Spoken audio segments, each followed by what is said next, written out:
Torneira seca, macro-região vive uma crise no abastecimento de água que parece não ter fim. É evidente a necessidade de modernizar todo o sistema. E esse é o assunto de hoje, aqui no Jornal da Clube. Agregando valor às comunidades, integrando a macro-região e formando opinião, em Ribeirão Preto está o professor de Políticas Ambientais Marcelo Marini Pereira de Souza. Em São Carlos, o presidente do SAI, Mariel Pozzi Olmo. E em Araraquara, o especialista em gestão pública, Gustavo Matar. Eu começo aqui por Ribeirão Preto com o professor Marcelo, porque assim, professor, de toda a nossa macro-região, eu até entendo que algumas cidades enfrentem o problema da escassez de água por conta das suas reservas, as chamadas superficiais. Agora, Ribeirão Preto está sentado em cima da mina de ouro do abastecimento, né? Nós temos o maior aquífero subterrâneo, nós temos o aquífero Guarani. E aí, o que justifica a falta de água aqui? Bom, primeiro quero cumprimentar todos os integrantes dessa mesa, Mariel, Gustavo, Felipe. Na realidade, a demanda é uma equação de duas variáveis. Eu tenho que verificar aquilo que eu tenho disponível para atender uma certa demanda. Perdão, eu disse a demanda é a escassez. A escassez é uma variável, é uma equação de duas variáveis. Portanto, não adianta ter muita água se essa demanda é maior do que a água disponível, que é o caso de Ribeirão Preto. Portanto, eu tenho uma superexploração dos poços, eu tenho uma gestão dessa água explorada que poderia ser melhor e, com isso, eu gero uma escassez. Essa que é a grande questão. Eu teria que abastecer Ribeirão Preto por aquilo que eu tenho como disponibilidade. Aí teria que não trabalhar com adensamento populacional, etc., fato que não é feito. Os nossos amigos de São Carlos e Araraquara também têm água subterrânea, com um pouco mais de dificuldade de exploração, é real, mas São Carlos, por exemplo, tem no aquífero Guarani, ele tem uma boa parte da água já abastecida pelo aquífero, e vão enfrentar o mesmo problema de escassez, qual seja esse equilíbrio entre aquilo que tem disponível e aquilo que tem de demanda. Felipe, última questão a ser colocada nesse início é que a água superficial é o mesmo problema. Ocorre que a incerteza dela é maior, porque eu somente terei água em abundância, etc., quando tem a precipitação, quando tem chuva nesse ciclo hidrológico. Porém, de alguma maneira, também experimenta o mesmo problema de demanda e oferta, né? Mariel, a gente tem problema de escassez, aquele problema da estiagem, todos os anos. Mas em 2023, especificamente, nós estamos passando por um recorde de temperatura. O calorão tem que ser adicionado nessa conta. Você que trabalha com essa gestão, o quanto significa para o equilíbrio de ter ou não ter água disponível para o abastecimento um calor como o que está ocorrendo nesses últimos dias? Felipe, complementando, né, o nosso amigo o Marcelo e o Gustavo, a gente vem enfrentando a cidade de São Carlos, uma onda de calor. Nós temos acompanhado os níveis dos reservatórios e o nosso consumo ele subiu em aproximadamente 27%. Então isso dificulta muito a gente poder fazer com que a operação ela possa realmente, o abastecimento chegar em todos os bairros da cidade. Nós tivemos um comprometimento nesses últimos dias de aproximadamente fornecimento de 10% da água na cidade de São Carlos, e isso trouxe muitos prejuízos para a prefeitura, para o SAI e para toda a população que vem enfrentando essa onda tão intensa de calor. Perfeitamente. Gustavo Matar, olhando para a gestão pública, dentro da cidade, tudo que ocorre a gente imagina que aconteça debaixo dos olhares do prefeito, não é mesmo? E a gente vê, às vezes, alguns abusos, perdas excessivas de água no sistema, e aí eu faço o seguinte questionamento. Prefeitos, secretários, superintendentes, esse pessoal todo é responsabilizado pelas falhas que comete? Ótima pergunta. Queria cumprimentar o Marcelo, o Mariel e você, Felipe, e agradecer pelo convite aqui. O prefeito ele pode diretamente ou indiretamente ser o grande responsável pela gestão da água, seja através de autarquias, né, que é o caso de Araraquara, aqui tem o DAE, em Ribeirão Preto o SAERP, que era da ERP, agora é SAERP, que voltou para a prefeitura. Em São Carlos a gente tem o SAI. Então, existe aqui uma hierarquia né, funcional entre a prefeitura e o prestador de serviço aqui de fornecimento de água. Então, o prefeito tem que garantir, né, e aí quando eu falo prefeito, é a prefeitura toda, né, que esse serviço seja bem feito, que a gente tenha um controle melhor das perdas de água. Aqui em Araraquara a gente tem uma média histórica de 50% de perda de água, que é ou perda física na distribuição da água, vazamentos, água tratada, ou mesmo de população, né, uma perda que a gente chama de comercial, que é da inadimplência, pessoas que não pagam a água, então acaba sobrecarregando os outros contribuintes. É importante que o serviço, a secretaria que cuida disso, ou o departamento autônomo, tenha ali metas bem feitas no Plano Municipal de Saneamento Básico, tá?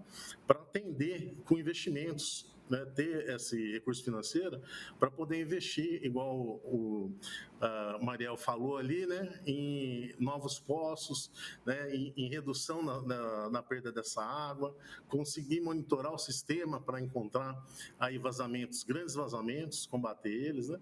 Então, é importante que a gente tenha um poder público forte que consiga atender a população. Reservação, né, tenha uma autonomia. E quando a gente fala de água, a gente fala de energia também, que a gente está com crise energética, né? Uma das soluções que eu vi bem interessante recentemente é colocar painéis solares de captação de fotovoltaica, né, de energia solar, em cima de reservatórios de água.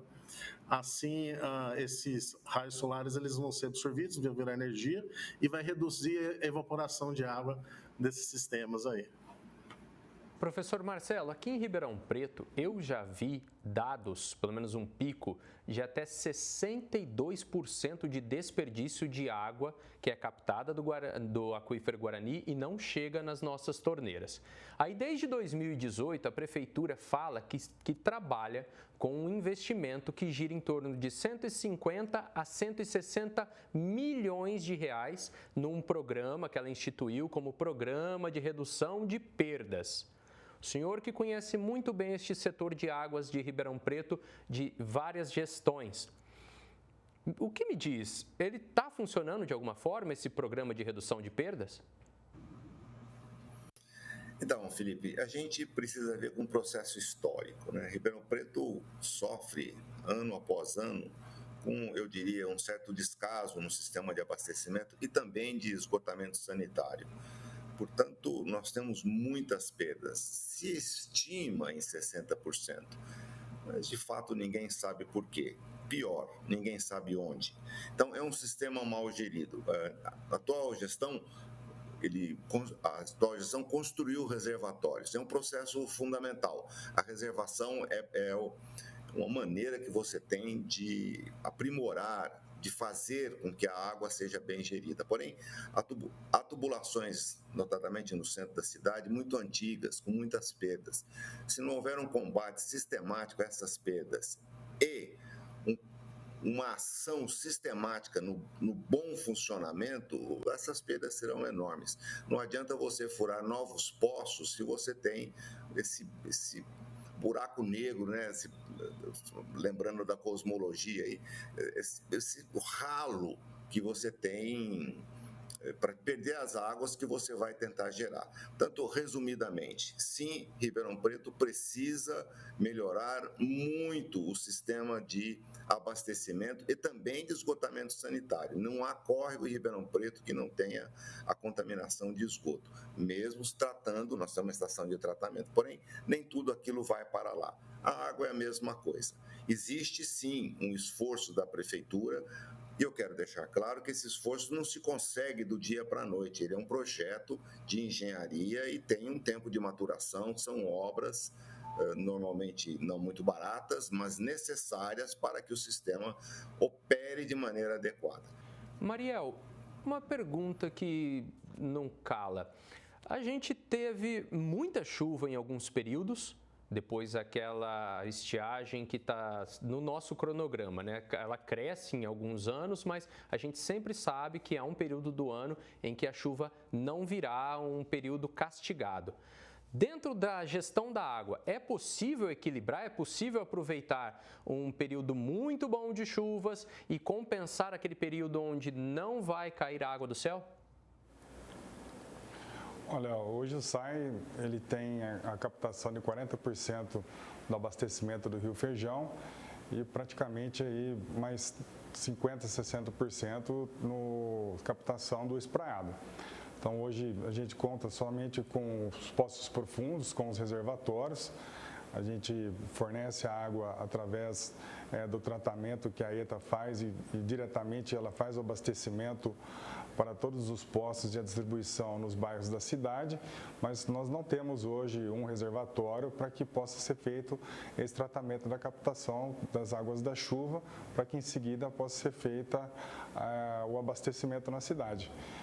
Estamos trabalhando hoje para que possam ser feitas essas obras em relação ao abastecimento bem pontual em 2, 3 bairros da cidade, que hoje a gente sofre com a falta d'água. E como o colega disse, o trabalho para que se possa implementar a setorização, trabalhar com os vazamentos não visíveis, trabalhar com os vazamentos visíveis, é aquilo que vai trazer um impacto importante em relação ao combate das perdas. Então, esses são os índices da cidade, em torno de 40% a 50%, e que a gente tem que melhorar e poder tratar pontualmente todos esses casos. Por acaso, existe uma maneira de conectar cidades para que uma ajude a outra? Isso é um projeto utópico ou é realizável? Olha, eu não tenho conhecimento, o município mais próximo daqui é Ibaté, eles também fazem a captação de água através de poços artesianos e as outras regiões aqui elas são mais distantes da cidade de São Carlos e esses córregos que são próximos aqui da cidade que fazem o abastecimento nosso aqui no momento. Perfeitamente. Gustavo, professor Marcelo lembrou que, às vezes, não só inteligência, planejamento, mas as obras necessárias, o investimento necessário para fazer a correta gestão da água, ela exige um dinheiro que talvez não tenha no cofre do município. E aí, como é que se vira com isso? Ótima pergunta, viu? Na verdade, a gente tem normalmente um sistema que ele pode ser superavitário dentro das tarifas de água, né? As tarifas de águas elas são reguladas por agentes reguladores. Muita gente reclama, a tarifa está alta, mas um dos problemas é a inadimplência. A pessoa que paga acaba pagando para aqueles que não estão pagando, o que complica muito. Mas é possível o município buscar recursos de fora aí, com convênios estaduais, do governo federal, para ajudar nessa luta, né?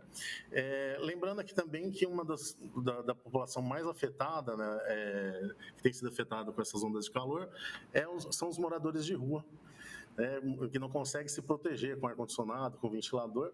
Em São Paulo, tem sido feito tendas distribuindo água para essa população. Então, seria interessante que a cidade tivesse um sistema de bebedouros públicos, né? Que a gente tivesse ali um reaproveitamento da água com captação pluvial, tivesse soluções baseadas na natureza, reflorestamento principalmente. A gente tem cidades que tem pouca área permeável, então quando chove, inunda tudo, a gente sabe desse caso lá em São Carlos, né? Tem um problema ali de drenagem. Aqui em Araraquara a gente teve também destruições fortes com a chuva. Então, se a gente tiver um sistema que reaproveita essa água, e não só nos sistemas públicos, mas pensando em cada residência, se cada residência conseguir capturar essa água da chuva, né? reaproveitar a própria água, a gente vai criar um sistema que ele é sustentável, né? Fazer um teto verde na sua casa, porque as plantas absorvem água. É uma das maneiras de você segurar a água, através das plantas e do próprio solo. porque essa água fica retida ali. A gente está numa região privilegiada aqui do aquífero Guarani, mas é importante que a gente tenha, principalmente com essas mudanças climáticas que vem acontecendo, que a gente tenha planos de contingenciamento com provisão de água, pensando nos governos, principalmente ali na rede de saúde e na rede de educação. Então, tem mecanismos para não faltar água nesses lugares, hospitais, escolas, postos de saúde. Perfeitamente. Participaram do Jornal da Clube deste sábado, em Ribeirão, o professor de Políticas Ambientais Marcelo Marini Pereira de Souza. Em São Carlos, o presidente do SAI, Mariel Pozzi Olmo. E em Araraquara, o especialista em gestão pública, Gustavo Matar. A todos, o nosso muito obrigado.